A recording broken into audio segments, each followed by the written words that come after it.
Otep à tous, bien-aimés frères et sœurs, Monsieur Jean-Pierre Lacroix, sous-secrétaire général de l'Organisation des Nations Unies, chargé des missions de maintien de la paix, nationalité française, et à Kinshasa. En tout cas, il est passé à Kinshasa.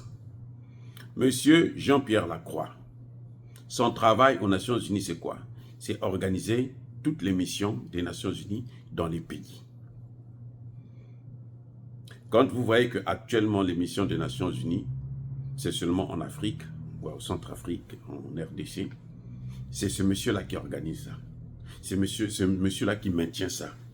C'est lui le grand patron des missions de maintien de la paix ou de la déstabilisation des pays africains. Jean-Pierre Lacroix. Et je vais vous démontrer, à Kinshasa même, au Congo là, ce qu'il est allé faire, que c'est la déstabilisation. C'est l'affaiblissement des gouvernements et des pouvoirs.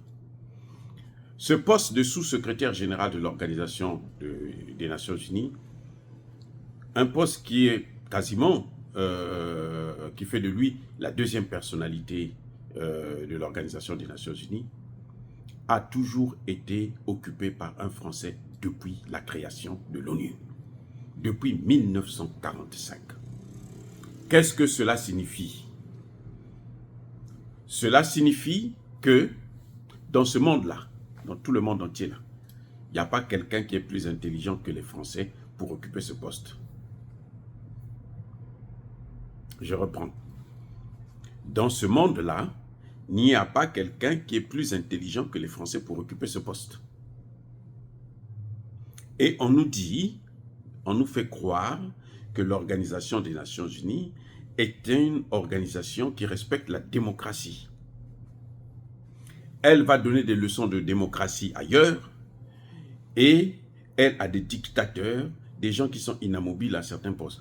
Je ne parle même pas du droit de veto.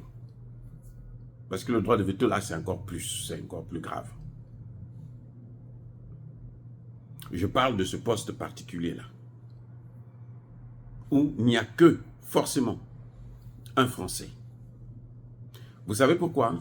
Parce que quand la France, de Gaulle, est rentrée aux Nations Unies, quand on l'a accepté, on l'a accueilli par Roosevelt, Churchill et Staline, lui, il est venu, c'était sur la base des pays africains. Il dit, moi, j'ai une lignée de pays avec moi. J'ai des esclaves, j'ai des colonies. Ceux-là, ils sont derrière moi. Donc, si vous voulez que l'organisation soit mondiale, alors il vous devez accepter que je rentre avec mes larbins, mes caniches. Et c'est comme ça que, donc, il s'est imposé à occuper ce poste jusqu'à aujourd'hui. Alors, que vient faire monsieur Jean-Pierre Lacroix au Congo? Il y a déjà une mission des Nations Unies. Les Congolais ont demandé que ça puisse, qu'ils puissent plier bagages. Ils ont refusé. Tshisekedi est même venu aux Nations Unies, au secrétariat général, lors de l'Assemblée générale des Nations Unies, pour dire cette mission-là, on n'en veut plus. Ils ont refusé. Pourquoi ils refusent? Parce qu'ils sont dans le business. Ils se font de l'argent sur le dos des Congolais. Et c'est ça la démocratie. Oui, c'est ça la démocratie. Ah oui. Les fonctionnaires là, les casques bleus là, ce sont des criminels en col bleu ou noir. Ah oui. Ce sont des criminels. Là-bas, là, parfois au Congo, on trouve les voitures en panne. Lorsque les voitures des Nations Unies tombent en panne et tout, les villageois viennent, ils ouvrent comme ça. Vous avez plein de matières premières, l'or, le cobalt, machin, tout ça, qu'ils amènent chez eux. Il y en a des fonctionnaires des Nations Unies qui achètent des territoires, des étrangers, hein, qui prennent des gros espaces de terrain. Les Bangladesh, les ceci. On les voit, nous sommes travaillés. On vit avec eux aux États-Unis. Ils sont contents, ils disent, oh, votre pays, c'est beau. Oh, chez vous là-bas, c'est beau. Il y a l'espace, il y a tout. Nous, là-bas, mais tu ne peux même pas avoir un espace pour faire un jardin. Et c'est pour ça qu'ils maintiennent tout le temps la mission là. Parce qu'ils veulent, à défaut de balkaniser le Congo, mais amener des populations multi-ethniques, hein, américains, arabes et autres, qui occupent des espaces. Et puis après, vous êtes obligés, vous ne pouvez pas les chasser. Parce que les Nations Unies vont dire, mais ça, c'est le droit des citoyens, ce sont des citoyens. Surtout qu'au Congo, ben, les leaders là sont corrompus avec un peu d'argent, ils vous donnent tous les papiers que vous voulez, passeport, leur carte d'identité, tout. C'est comme ça que les Rwandais ont occupé le Congo. Maintenant, ils ont du mal à les faire partir à cause de leur imbécilité d'être toujours là à le moins d'argent. On donne tout ce que la personne veut. Bref, ce qu'il y a de plus grave, c'est que M. Jean-Pierre Lacroix vient demander au gouvernement de négocier avec l'opposition, avec toutes les parties, hein, avec tous les Congolais, hein, parce que Jean-Pierre Lacroix, il est au-dessus du Congo. Voilà, il est au-dessus du président du Congo. C'est-à-dire que lui, ce qu'il dit, lui, c'est lui en fait qui doit gouverner le Congo. Je crois qu'il devrait être candidat parce que, bon, Tshisekedi a été au moins élu, mais bon, lui n'est pas élu, mais il pense que c'est lui qui gouverne le Congo. Donc il dit, il faut arranger, négocier d'abord entre vous les Congolais, et puis maintenant vous négociez avec les M23, vous négociez avec le Rwanda, ainsi de suite. Et M. Lacroix s'est permis de rencontrer l'opposition. Voyez le problème, là où ça se passe. C'est-à-dire qu'il rencontre le gouvernement et il va rencontrer l'opposition. Tous les opposants étaient là. Les Fayoulou, hein, tous les clowns là, ils étaient là. Ils étaient là à côté de Jean-Pierre Lacroix. Parce qu'ils pensaient que Jean-Pierre Lacroix, c'est lui qui leur amène le pouvoir. Il leur amène des bonbons et l'argent. Voyez comment nos opposants, même un grand opposant comme Fayoulou, vient s'asseoir là, comme un petit caniche, un petit idiot, pour écouter un voyou, un criminel, comme Jean-Pierre Lacroix. Je dis bien, un criminel. Il vient écouter. Et lui, Jean-Pierre Lacroix, qu'est-ce qu'il fait? En rencontrant le gouvernement d'une part, et en rencontrant l'opposition d'autre part, il est en train de créer une scission, la division.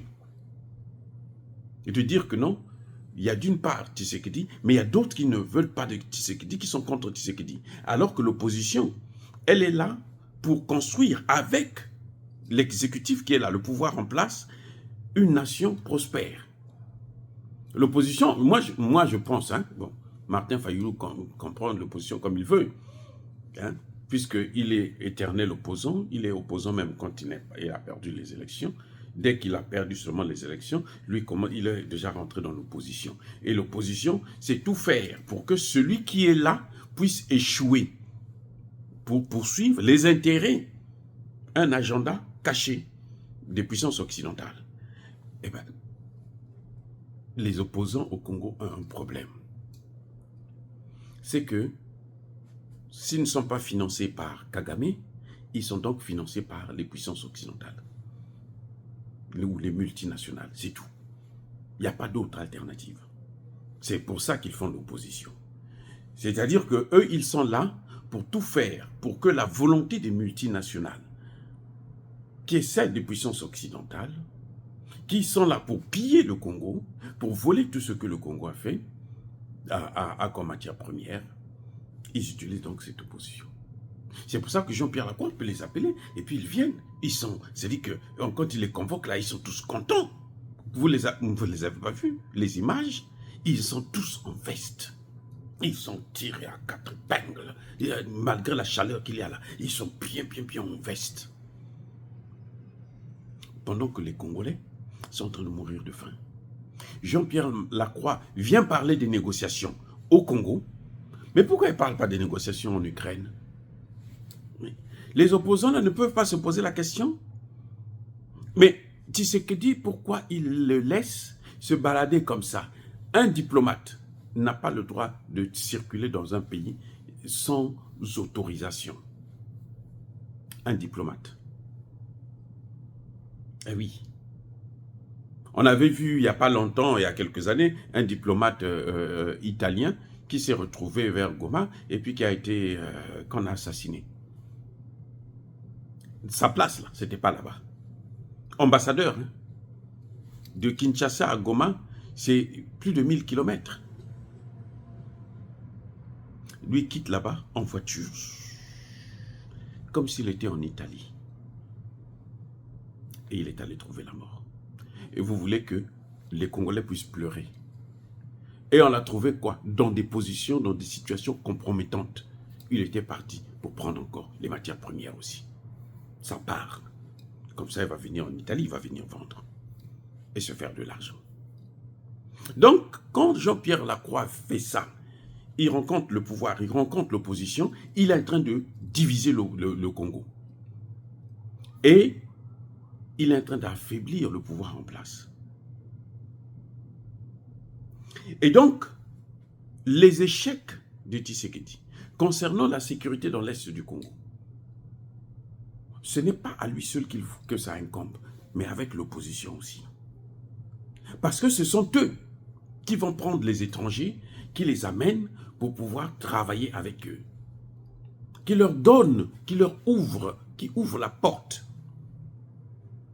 pour faire pression à Tshisekedi. Alors qu'ils devaient être unis pour dire, bon, voilà, ça fait 30 ans qu'on a déjà tué plus de 18 millions de Congolais. Maintenant, nous, on ne veut plus de ça. Vous avez cherché des solutions, vous n'avez pas eu de solution. Vous n'allez jamais trouver un seul opposant vous dire, mais les Nations Unies doivent partir. Au contraire, quand Tshisekedi a demandé qu'ils partent là, vous savez, le docteur, hein, prix Nobel de la paix, là, comment on l'appelle aussi, j'ai oublié son nom, il est tellement ridicule. C'est lui qui dit, non, non, non, les Nations Unies ne peuvent pas partir, il faut qu'ils restent là. 30 ans après, ils n'ont rien fait, mais il faut quand même qu'ils restent là. Parce qu'on lui a donné le prix Nobel de la paix, il faut qu'il prouve que lui, il aime la paix. Mais ce sont les Nations Unies qui sont en train d'agiter, de créer tout ce que l'instabilité. Et oui, Kagame ne pouvait pas s'en sortir seul. Il est aidé par les Nations Unies. Il est aidé par les puissances occidentales.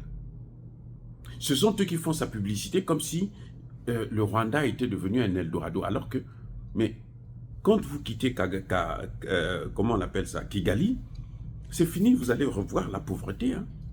La même pauvreté qu'il y a dans tous les autres pays. Là. Eh oui.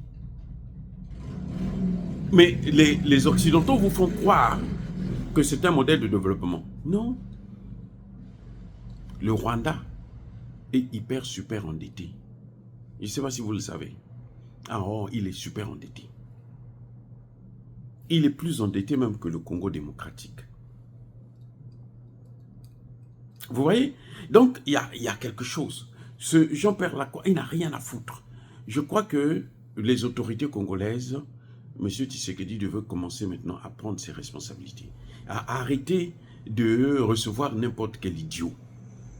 Parce que ce sont des voyous, quand il les reçoit, il est en train de donner une très mauvaise image à son pays. Et c'est à cause d'eux que lui, il n'arrive pas à régler ce problème-là. Parce que ce sont eux qui demandent à l'opposition. Vous savez, les opposants demandent à ce que Tshisekedi puisse négocier avec Kagame. Alors que le problème se passe au Congo, entre les Congolais, mais il faut que le voisin puisse venir aussi intervenir, écouter ce que vous vous dites. Vous voyez, c'est-à-dire que c'est incroyable. Et ce Jean-Pierre Lacroix, là, jusque-là, je n'ai pas encore entendu qu'il est parti en Ukraine pour aller demander à Zelensky de négocier ou bien mettre en place une mission des Nations Unies en Ukraine. Non, je n'ai jamais entendu parler de ça. Si on pouvait mettre en place une mission des Nations Unies, Poutine allait arrêter les bombardements. Je vous le garantis. Bref, ils sont décidés à balkaniser le Congo. Là, comme il est venu là, c'est parce qu'il a appris que Tshisekedi était en Russie. Et plutôt en Chine. Et probablement, il va partir en Russie pour le sommet des BRICS. Probablement, à moins qu'il change d'avis. Mais sinon, selon nos informations, il est prévu qu'il puisse y aller. Mais comme vous savez, lui, il est soumis à la volonté des Américains, bon, certainement qu'on va l'obliger à ne pas partir parce que là, ce serait la goutte d'eau qui va déborder du vase. Voilà. Dire cela, c'est inciter à la haine ou à la violence. Il y a pas colère, il y a malin. Encore une fois de plus, bien-aimés frères et sœurs, soyez bénis, soyez abondamment bénis par le Dieu des Kémités, par nos ancêtres angélisés. Vive l'Afrique éternelle. J'ai dit et j'assume.